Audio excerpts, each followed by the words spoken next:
glad this guy could respond to the call. I put it out to him early this morning because of everything going on in the skies above America. Newark Airport, we're seeing word from inside Newark Airport, even air traffic controllers who wish to remain quiet and anonymous, saying it's scary right now. We're overrun. But it's not just Newark, it's Atlanta, it's Chicago, it's other places around America where they're seeing extraordinary delays, and there are safety questions that are beginning to crop up as well. So, get back to the call I made early this morning, and he responded to it. The guy who is one of the first people involved in launching Europe's discount airline, EasyJet. It exploded in popularity, was a big success. How about it for Patrick Weil? Hi, Mark. How are you today? I'm well, and I'm so grateful that you could join us on short notice. And it'll just be a quick visit, but really concerned with something that a lot of Americans have anxiety about, and that's air travel. I mean, what is happening at the nation's airports and in the skies over America? Well, a lot of people have misconceptions about air traffic control, so I'll kind of explain it a little bit to you to your viewers. There are three levels of air traffic control. One is the air traffic control tower, which we all know. That alone only handles about 5 miles in either direction of an airport. And then once you leave that 5-mile area, you go to something called RTEC, which is ARTCC, which is an air traffic control center that handles flights 50 miles from the airport. So in Newark's case, which is the big problem, is it's under control of Philadelphia, which is having its own problems with equipment. So that is where the problem lies in the Newark case. And then once you get further beyond that, it goes to an air traffic control high altitude center. So it's a very limited place where these problems are occurring, and it's in the 50-mile range facilities that are usually the problem. And they're so when we hear, Patrick, that Newark is undermanned, I mean, just generically, not enough people there in that air traffic control world of Newark, you're saying that's only part of the issue, because the reality is that a lot of the air traffic controls actually taking place outside of their area of purview. Yeah, basically, like here in LA, the air traffic control center is based in San Diego, believe it or not. It's not even in Los Angeles. So yeah, like you're seeing on the screen here, this is the actual Philadelphia Air Traffic Control Center, which is having the problem with the antiquated systems, which you can probably see on your screen. Now in Europe, they figured out that this was a better place to be served in the private sector as opposed to the public sector. So Europe's air traffic control system is unitized to one center, basically called Shandwick, which is in Ireland. And it handles basically most of the Western Europe air traffic control, and it does very well. It's very modern.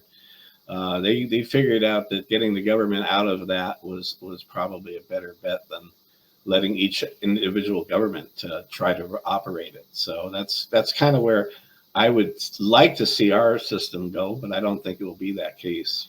You'd like to see a more centralized kind of technology, and you'd like to see one central place handle most of the communications and aviation issues across the country, even in a country that's the size of America.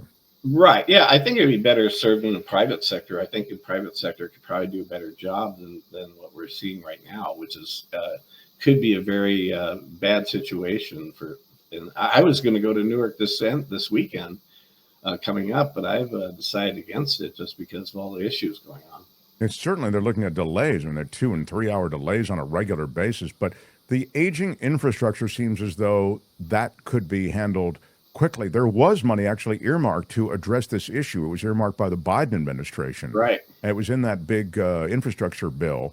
But Trump has rescinded that money. I don't know if there's a way to claw back the money, but it looks as though that may not happen. I guess if it's allocated, I suppose they can probably go get it and get that. That's probably what they're going to use for upgrades. Yeah. Yeah, you'd think. Absolutely. I mean, I hope so. Yeah. Yeah, me too. And I'm wondering then about the hiring. So that's the infrastructure. That's the technical infrastructure from a technological standpoint. But what about the hiring? We're way down, apparently, in just the number of people it takes to man all of these different air traffic control centers? Oh, it's immense. I mean, you can break it down to the smallest local airport to the LAX to the air traffic control center, and then even the bigger centers that handle the long range flights, that was in Palmdale, California. So there's three different facilities that handle just the flights coming in and out of LAX, for example.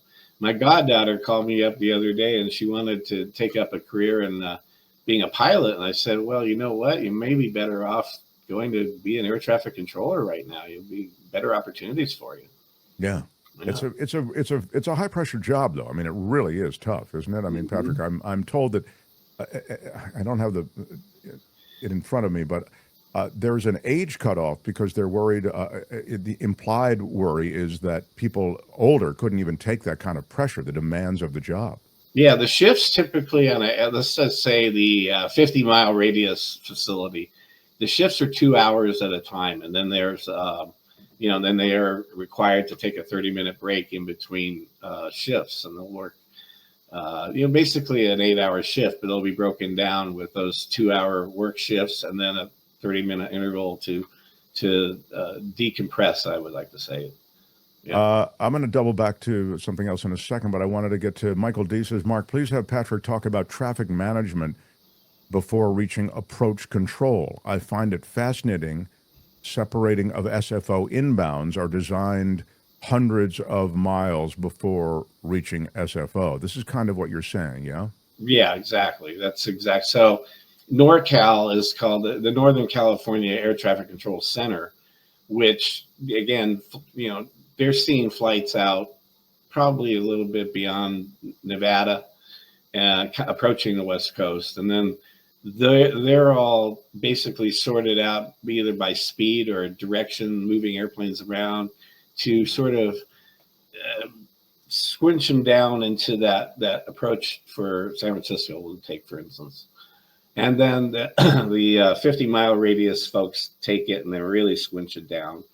And they slow the airplanes down or speed them up depending on what the situation is. And then the last 5 miles is the air traffic control tower, the actual physical tower you see at the airport. So, yeah, it's an interesting process. I would love to, hopefully when my show gets green lighted, we'll be able to do a whole couple episodes about just that so people understand the architecture of it, because it's to a layperson, it's very daunting to understand that whole process. But it's worked very well for many, many years. It's just the equipment needs to be upgraded, and that's a certainty. And I think maybe getting the government out of that might be the answer. Yeah, I don't know. You and I part company on that. I think that this idea somehow that I mean, I'm not on just in general. I mean, on aviation, I yield to you all day, of course. But I just think there's kind of a mistaken notion that the private industry does everything better, and I don't know that that's the case. I mean, but maybe some kind of private-public partnership. Yeah, that's maybe exactly that's the it. solution. Yeah, that's exactly. Oh, yeah, you need the government oversight for sure. That's no doubt about that. I just think the private sector can probably better facilitate, upgrades, things like that, because it's on a per cost basis as opposed to a budget basis. Tell me what you would advise us, those of us traveling, those of us who have planned travel. I see in the chat, some people say, I was planning travel, but now I've canceled it because of this. I mean, are the skies essentially safe, or would you avoid certain places? I mean, you just canceled your trip to Newark. Well, is that because of the inconvenience associated with delays or because of safety? Like you're really worried, like, wow, I mean, I'm not so sure it's so safe to go to these places. No, I think it's safe. I think, again, the inconvenience. I think the big problem is the airlines themselves overscheduling flights. That is a big problem. United has gone on this mission to try to be the biggest and best. And what happens is, in those cases, they overflow the airports that they use for hubs. In this case, if I was United, I'd move all their flights that they want to add on to DC. DC is also a hub for United. That's Dulles, not National. So they have lots of room, and they seem to be okay with their air traffic control system. But Newark is a tough place, and I'll tell you what.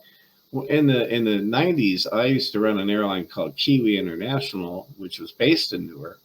And the problem with that airport is the runways are too close together. So what happens is if you get a heavy situation with weather or something like that, every flight gets delayed. It's just inevitable. So with this particular situation, I was going to go to New York City actually, and I changed my destination to JFK just because it's a little easier to get in and out of JFK, even though it's harder on the ground side. But no, it's Newark just is a hub for United Airlines, and it's oversaturated with flights. That's my opinion.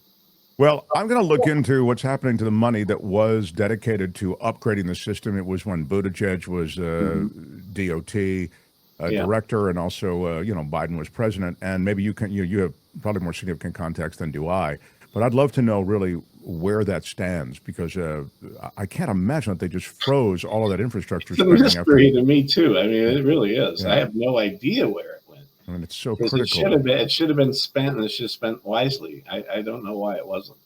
Cats and Jam says it's stressful enough without constantly worrying that you could lose radar at any time. That's crazy. Should have a separate backup or something, and there's too much in the airspace for these. This is true that the Newark going dark was like crazy, Patrick. Yeah, I mean, it wasn't the 5 mile radius of the airport. It was that 50 mile coming into the airport where everything gets squeezed. So that is a major problem. There's no doubt about that whatsoever. This is interesting. I don't know if this is right, but hang on a second. I'll get to that in a second. I'll get to that in a second. I heard the problem with radar at that airport was because the maintenance people were fired by Musk and Trump, says Karen Cooper. Maybe that's true. I don't know. Yeah, I don't know whether that's true or not. Michael D says, Patrick, when IFR, what is that? Instrument flight rules. Okay, influence flight rules. This is getting a little esoteric, but all right, this is my last one here. These when IFR conditions exist at SFO, the airport in San Francisco, are not landings restricted to just one runway, and doesn't that cause a shutdown? No. It causes a slowdown, doesn't cause a shutdown. All airports are subject to weather. I mean, LAX can go down. The only reason I refer to LAX is I'm very familiar with it. So, yeah, I mean, we have something called the dark hole out there. After midnight, all airplanes are landing and departing on the same runway. So what it means is that the air traffic control has to allow a departure and then let the arrival come back the opposite direction, which puts airplanes in head-on situations on that particular after midnight, especially. Jeez. Yeah, that's for noise abatement. It's sure, of course, yeah. I love that we put the bat beam up and you responded. Thank you, Patrick. So good to see you. Want to hear? Can you talk about Air Force One? What do you? I mean, this Qatari thing. What do you think? Yeah, I'm sure they want favors. Obviously, right. That's what it's supposed to look like. That's the one that they wanted to. That the government had, and this is during Trump's first term. He was made a deal to get these two 747-8s, which were destined to fly for Transaero, which was a Russian airline, but it went out of business. And these two airplanes have never. I mean, they've flown their test flights, but they've never been, flown in airline service. And I don't know what happened to that deal. To tell you the truth, I don't know why this. And then this Qatari airplane you see here is a VIP type of configuration with, everything that Air Force One would need. And when I heard about that, I found that was very interesting. I don't know why they would want to donate that to the U.S. government, but I'm sure it's for some kind of favoritism, I would think. Yeah, you would imagine. I mean, they've never done it before. And of course, it could be wildly illegal, but that was in the old days. Now nothing's wildly illegal. The basics of that plane, you're saying, kind of conform to what the old Air Force One was. Yeah, they're really, really similar. Other than the electronic warfare type things they have on board, they have a lot of secret stuff that I don't even know about. But they that goes up in the top deck up there, and that's probably what that would be the only sort of reconfiguration I would think would be necessary. Yeah, and one has to think that they'll have to go over it to make sure, as you say, that things get reconfigured for American technologies and to make sure that there's no existing kind of embedded technology that could compromise from a national security standpoint. Sure. There's a lot going on there. But Oh yeah, yeah. I mean, the U.S. military is very good at configuring these airplanes. That's for sure. They are very good at that. Um, but again, I'm sort of at a loss of what the why is as opposed to the how. well, I mean, in this, again, we have this myth of American exceptionalism. How come we can't build our own Air Force One? I mean, after so long, I mean, as you say, money's been earmarked for it. Trump drew up new blueprints for it or whatever, okayed new plans. Yeah. And yet, I don't know, it looks like we're going to be riding on the Qatari ride for a while. Yeah, I mean, it's Boeing's issue, and Boeing's got a lot of issues as it is, as we both know. I mean, they're getting a little better at it, and they sold a few more planes lately, but it's going to take them some time to get back into where they used to be. Thanks again for being here, my friend. Want to hear about your TV show next time? I hope there'll be good news. That's well, yeah, we did. We had a great meeting with a very significant celebrity recently, and he's all on board. So that's what it takes to sell a show now. You do have that. You need that attachment. So yeah, good stuff, Patrick. He's very well known in the aviation industry, so we're looking forward to getting him on contract. I love it. I love it. Good luck and stay in touch. Talk soon. Patrick Weil, everybody. Bravo. Hi, it's Mark, and I thought that was great. Hit the notification bell. You'll know whenever there's a new video being dropped, and please subscribe to our channel to help us save the universe.